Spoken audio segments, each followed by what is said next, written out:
पंडित जी ने एक इसमें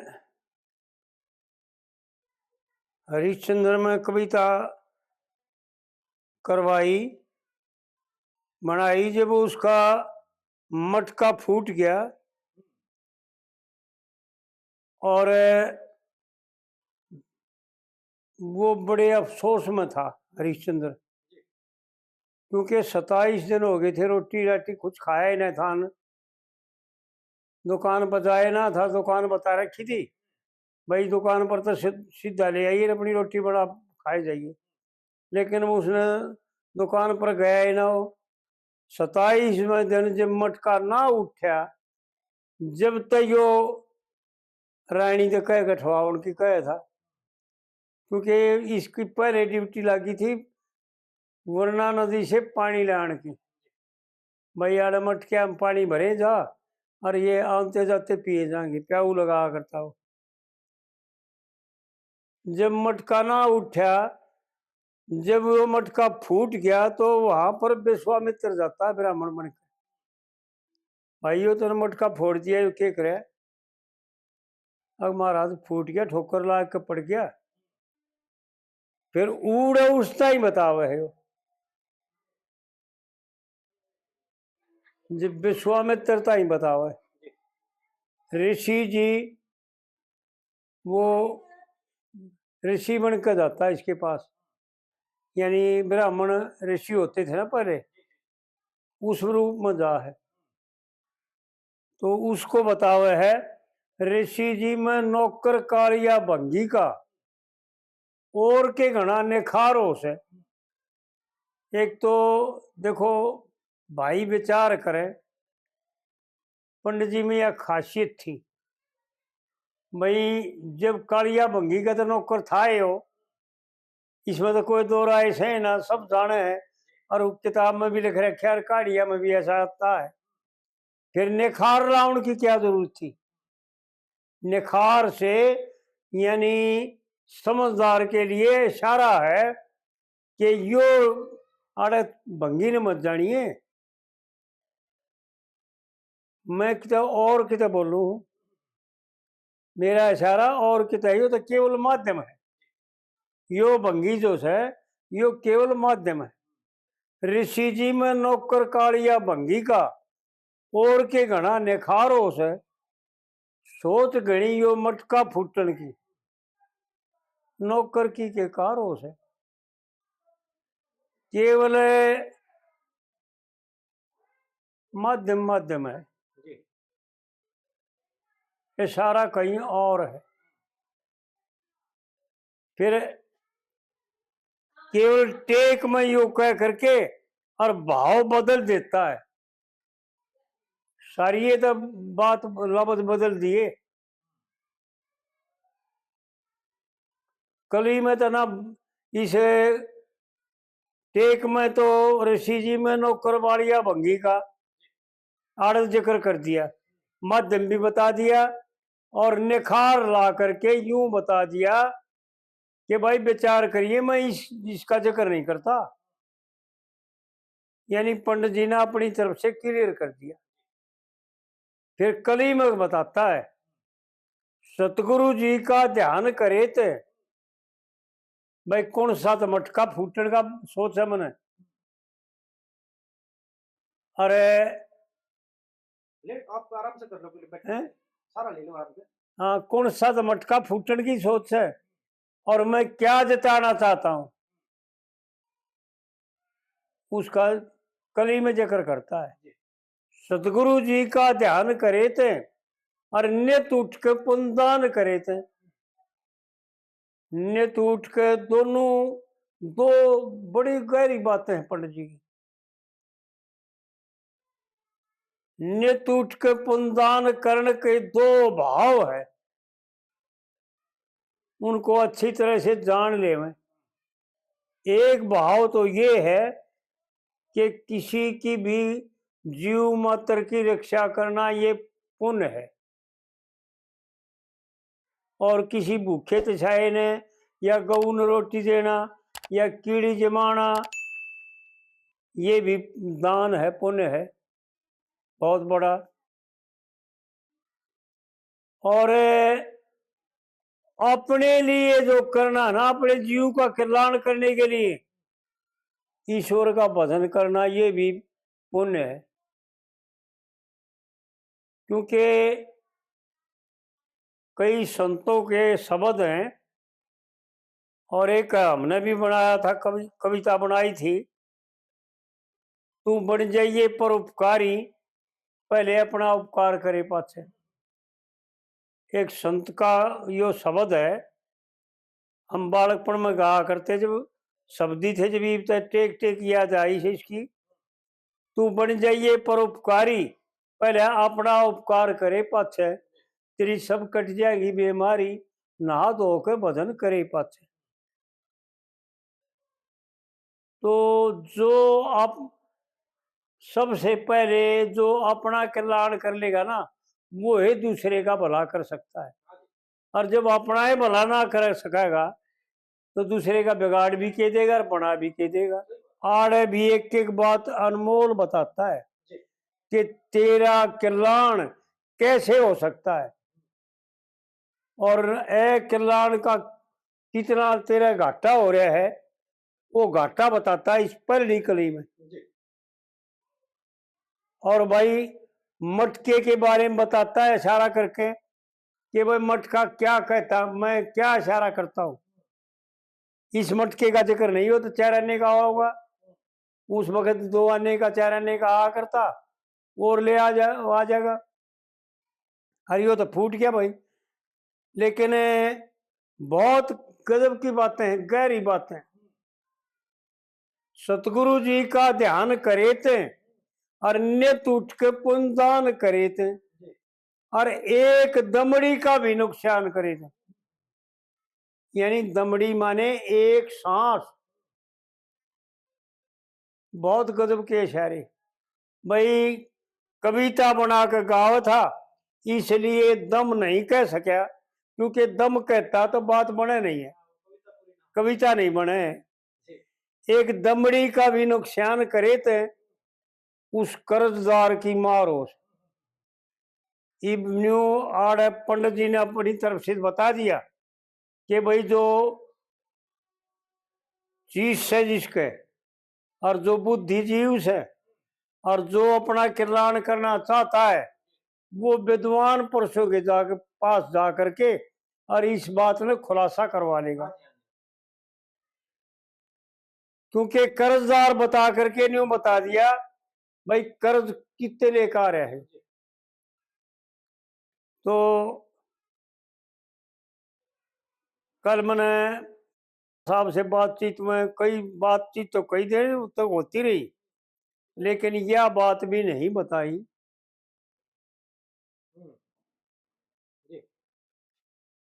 यह बात भी नहीं बताई कि भाई मन आड़े ताई तो इशारा कर दिया, मन से पर्ण करे की लाग, और उसने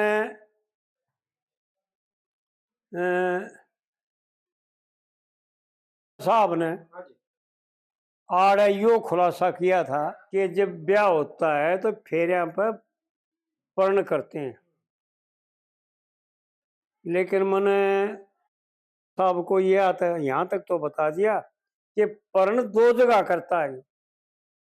एक पर्ण परमात्मा का भी करता है, और ऊड़े इसके 4-5 साक्षी बनते हैं। लेकिन ये बतावा खोल कर यो भगवान के सामने भी पर्ण करता है, और जब यो मनुष्य शरीर में आएगा इसको, जब भगवान इसको गर्म में यो परेशान हो जाता है, नीचे ने शरीर होता है इसका और ऊपर ने पैर होते हैं, गर्म में ऐसा ले खाता है, और मल और मूत्र इसके मुंह के पास कब है, माँ के पेट का जो मल और मूत्र है वो इसके मुंह के आगे गुजरता है।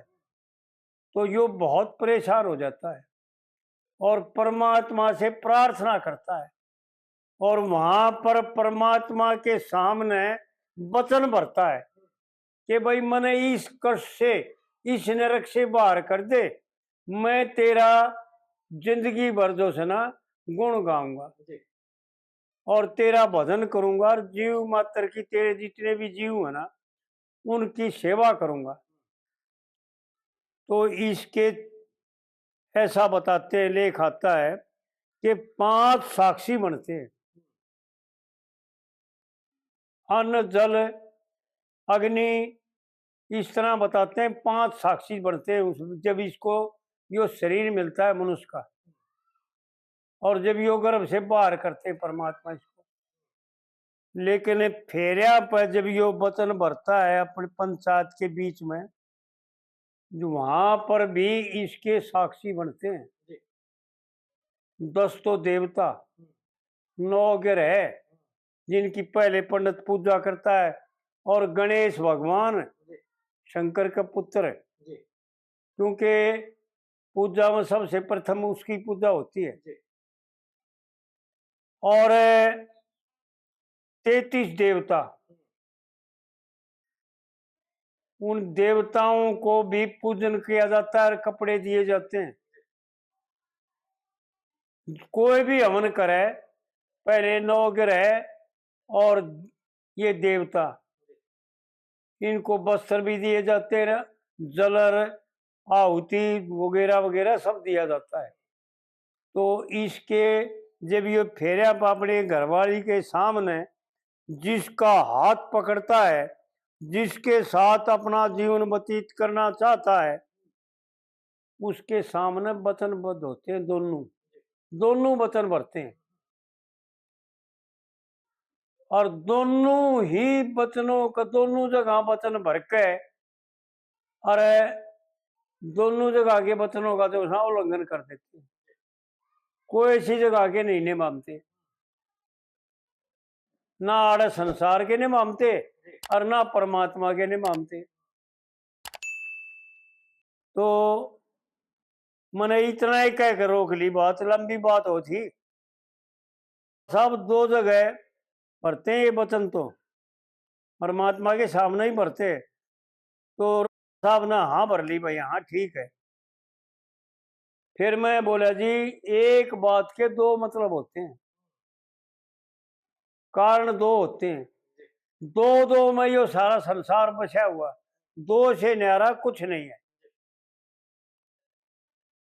तो कहने का मतलब आड़ा यो था मेरा कि जब यो पैदा होया, जब परमात्मा से सबसे मुख्य और परम कर्तव्य ये वादा कर कहा था कि मैं तेरा भजन करूंगा, और सबसे पहले जल ने यूं कहा था कि महाराज इसको इस गर्भ से बाहर कर दो, इस दुख से निकाल दो, इसने इसकी दुख की निवृत्ति कर दो। जब यो इसके ऊपर मैंने गिरेगा ना, यो मैंने अपने सर के ऊपर या अपने मुंह पर, मेरे अपने मुंह ने धोएगा, सवेरे उठ के कुरला वरला करेगा और मुंह धोएगा, जब मैं इस आपका नाम लेवा दिया करूंगा इस, तो वो काम भी नहीं करता है वो। एक अग्नि देवता ने यूं कही थी कि महाराज यो जब जमा ही लेगा ना, जब मैं इसको गर्मी दे करके और आपका नाम लेवा दूंगा, हाँ जी वो भी वादा नहीं तोड़ता है, वो भी वादा तोड़ देता है। तो किसी वादे ने पूरा नहीं करता है जी और किसी की लिहाज नहीं करता। आड़ पंडित जी यूं बता रहे हैं कि जो कर्ज लेकर आ रहा है, उस कर्जदार ने, जो उसने ये प्राण दे रखे और जिसने यो शरीर दे रखा 1,84 में मनुष्य शरीर, उस परमपिता परमात्मा का कर्ज है। कहने का मतलब यो था कि जब यो पर्णबद्ध होता है, तो हमारे आड़े शास्त्रों का लेख भी और ब्राह्मण विद्वानों का कथन भी कि ये 5 कर्ज लेकर के आता है, और वो कर्ज उन केस हैं जो इसके साक्षी बनते हैं। हाँ ठीक है बात। एक तो माता पिता जिसको शरीर देते हैं, पहले तो कर्ज उनका होता है, पितर कर्ज। और जो ग्रह होते हैं वो पितरों में शामिल होते हैं, और देवताओं के तो हैं, और ऋषि।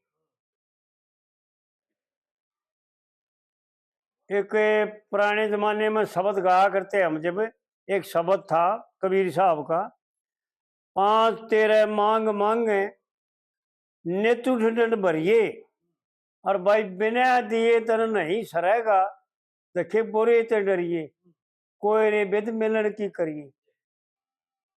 तो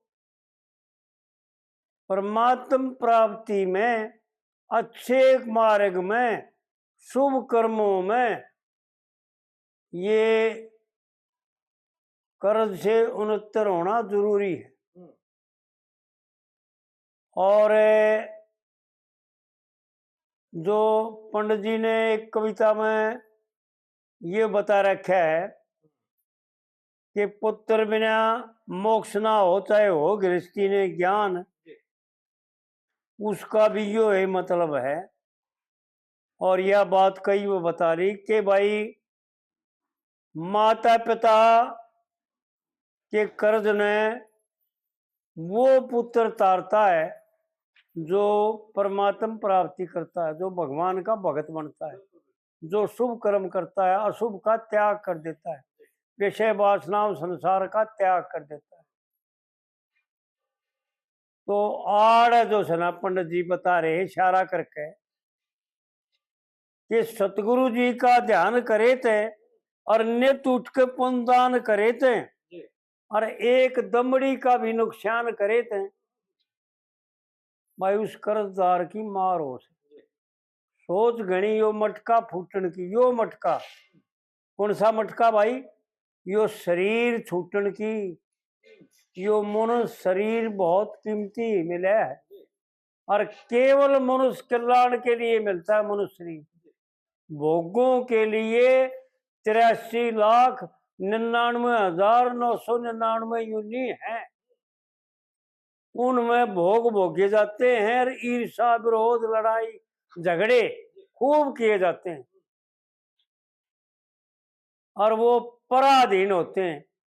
यो मनुष्य शरीर जो है ना, सब प्रकार से स्वतंत्र है, और केवल अपना कल्याण करने के लिए मिलता है। आड़ पंडित जी इशारा करके बता रहे हैं, ऋषि जी में नौकर कालिया भंगी का, और के घना निखार होगा, और सोच घनी से मटका फूटन की, देखे नौकर की के कारो से। और फिर कली में यूं बताता है कि सतगुरु जी का ध्यान करे थे, भाई ऐसा रामायण में एक चौपाई आती है कि गुरु बिन भवन दिते रही ना कोई, जो विरंची शंकर सम होई। चाहे ब्रह्मा और शंकर के समान क्यों ना हो, लेकिन सदगुरु के बिना कल्याण प्राप्त नहीं होगा। और पंडित जी ने तो बार बार ऐसा बताया है, बार बार बताया।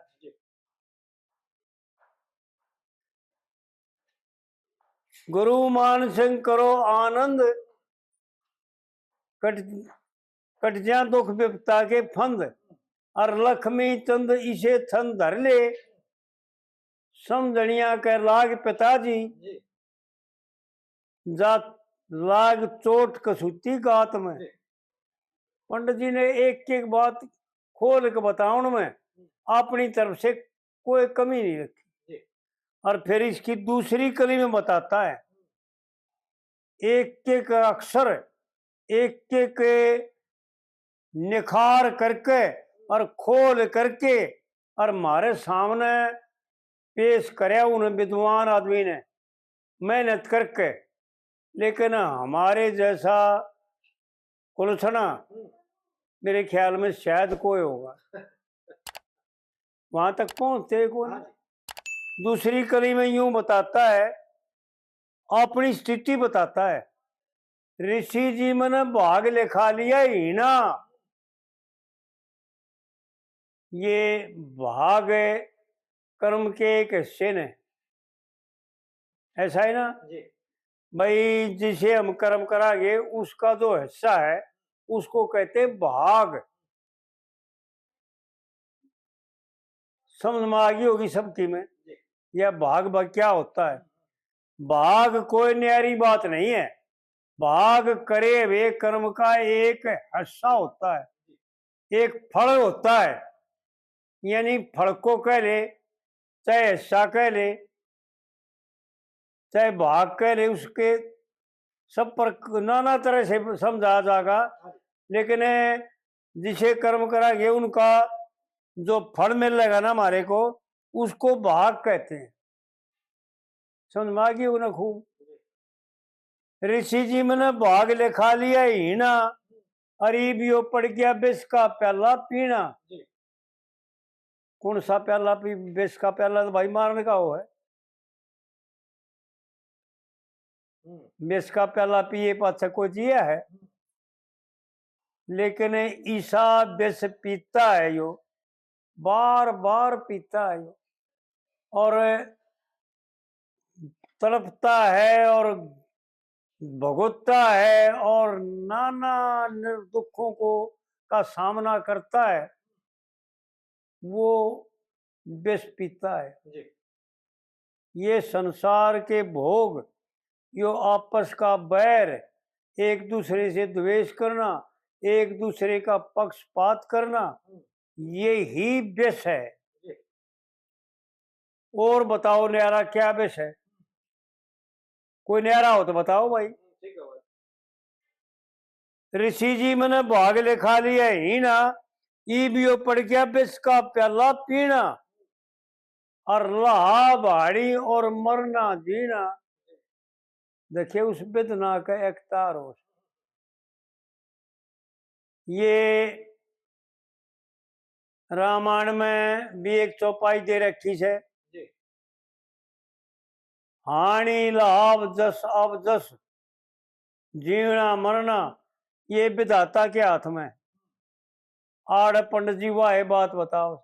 लाभ हानि और मरना जीना ये सब इस विधना के अख्तार हो।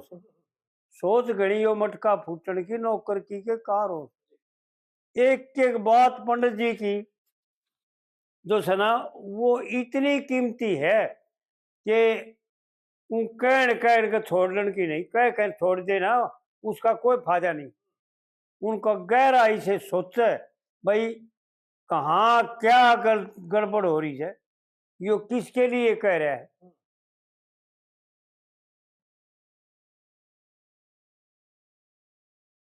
क्यों कह रहा है ये, विचार करके देखा इनका। और विचार करके, और जब अपनी समझ में ना आवे ना, जब किसी विद्वान ब्राह्मण का, शास्त्रीय ब्राह्मण का सहारा ले ले। क्योंकि ऋषियों के बिना और ब्राह्मणों के बिना, वह तो ब्राह्मण हो उसका सहारा ले जो वेदों का माहिर हो, श्रोत्रिय भी हो और ज्ञानी भी हो। यो पिछले वीडियो में बताया था ना जी कि भाई श्रोत्रिय और ज्ञानी वो इनका तोड़ कर सकता है। हाँ, वो निर्णय कर देगा। या फिर कोई महात्मा ऐसा हो जिसने ईश्वर प्राप्ति कर ली हो और शास्त्रा का ज्ञान प्राप्त कर लिया हो, वो इसका खुलासा करे। नहीं तो आम आदमी के हमारे कैसा होगा तो वो क्या बताओगा, वो आप पर दुखी, आप पर लटपट होता अंड है, हाँ सही बात। वो क्या बताओगा। ऋषि जी मैंने भाग लिखा लिया ही ना, पड़ गया विष का प्याला पीना, और ला भाणी और मरना जीना। देखिए उस वेदना के अख्तार होश है, और सोच घड़ी यो मटका फूटन की नौकर की के कार हो। और फिर तीसरी कली में खुलासा करता है, इन दो कलियां का खुलासा है, इन दो कलियां का विचार है। सुमरन करियो मेरे वाक का। पंडित जी खोल के बताओ भाई, मैं जो बक रहा हूं ना, मन ने तो अपना टाइम लगाना ही लगाना है, क्योंकि ईश्वर की आज्ञा है। और मन ने इसलिए समय मिल रहा है भाई, उपदेश के लिए समय मिला है, मैं तो करूंगा। लेकिन थारी मर्जी में कहन में घाट निकालू। सुमरन करियो मेरे वाक का, और यो चक्कर से कुम्हार जिसे चाक का, यो लख 84 का चक्कर। और यो विषय वासना बार बार जो सरे इनमें जूझना और इनमें झिंझर होना और दुखों का सामना करना, ये चक्कर चलता ही रहेगा, ये मिटे ही ना, छूटे ही ना। सुमरण करियो मेरे वाक का, और यो चक्कर से कुम्हार जिसे लाख चाक का। और गजब करके जा रहे पंडित जी, नौकर कर दे नफा लाख का। नौकर बनके परिवार का, पुत्र का, स्त्री का, घर का, धन का मोह जिसमें है उसका अधीन है, पर अधीन सपने सुखना ही। ऐसा कहते हैं ना पंडित जी ने, गजब करके जा रहे हैं। इतनी गहरी बात बताई भाई, तू नौकर बना रहेगा ना जब स्वतंत्र हो। अरे तू भगवान ने स्वतंत्र बना के भेज दिया, यो मनुष्य शरीर सब योनियों में सर्वश्रेष्ठ उत्तम और भगवान का प्रतिनिधि, यानी भगवान तो नहीं माने है जंतु, खुदा नहीं लेकिन खुदा से कम भी नहीं। नर और नारायण का जोड़ा, यो नर रूप से जो है ना, मनुष्य शरीर नर रूप है, और फिर यो बिराना अधीन हो जाए, पर अधीन सपने सुखना ही। ये तो रामायण में कह रखा है, लेकिन आड़ पंडित जी क्या कहता है, नौकर कर दो नफा लाख का। चाहे कितने पुण्यदान करें जाइए, कितना है धन लुटाएं जाइए, कुछ फायदा नहीं होगा, सारे के सारे व्यर्थ जाएंगे। क्योंकि उनका गेल की गेल प्रसाद ले जाएगा तो तने मिलने जाएगा, इस हाथ ले इस हाथ दे, वो बराबर हो जाएगा। नौकर कर दो नफा लाख का। देखिए, लोग दिखावा प्यार हो, यो लोग दिखावा इसी बात को कहते हैं कि भाई तेरी जरूरत है, तेने गर्ज है तो दे है, दान करे, और तेरी गर्ज ना हो तो तू एक पैसा भी ना करे, क्योंकि परहित खातर तो तू करता है को नहीं। और फिर चौथी कली में पंडित जी गजब की बात बतावा, अपनी अपनी बतावा कि क्या होगा। और इन तीनों कलियों का खुलासा उपसंहार है। लक्ष्मी लक्ष्मी चंद बात लक्ष्मी चंद भेद कह दुर्का, और मुश्किल पता चलेगा ले सुर का। आहा, उन जो पाछे में कह का है ना, उनका पता लागे, पाछे आँख खुलेगी, बर्बाद मुश्किल है। लक्ष्मी चंद भेद कह दुर्का, यानी मेरी तो मन्नत है अपनी तरफ से दुर्का का है। धुरे केवल एक आखिरी परमात्मा का, बस उससे न्यारा कोई धुर नहीं है। कितना ही चक्कर काटने जाओ, कितने हंडे जाओ, कितने जन्म हुए जाओ, जब तक अपने ठिकाने नहीं पहुंच लेगा वो साहिल है इसका, वो एक वाह शैतान है इसका। उड़े का भेद बताओ पंडित जी। लक्ष्मी चंद भेद कहे दुर्का, और मुश्किल पता चलेगा ले सुर का। और किसको पता चलेगा भाई, आड़े नहीं भी बताओ है। मैंने जो बताई थी ना, वह ये बात बताओ भाई, जो ताबेदार रहेगा सतगुरु का, देखिए उसका ये बेड़ा पार हो से। और सोच घड़ी हो मटका फुटने की, नौकर की के कार हो, गजब करके जा रहे। तो भाई इस तरह जो है ना, सोच के विचार करके और किसी विद्वान का, किसी महात्मा का उसको अपना गुरु बनाओ और उसकी सेवा करो, और वो कल्याण का मार्ग बताओगा, जी वो तेरे को खोल कर बताओगा जी कि क्या करना है और कैसे करना है।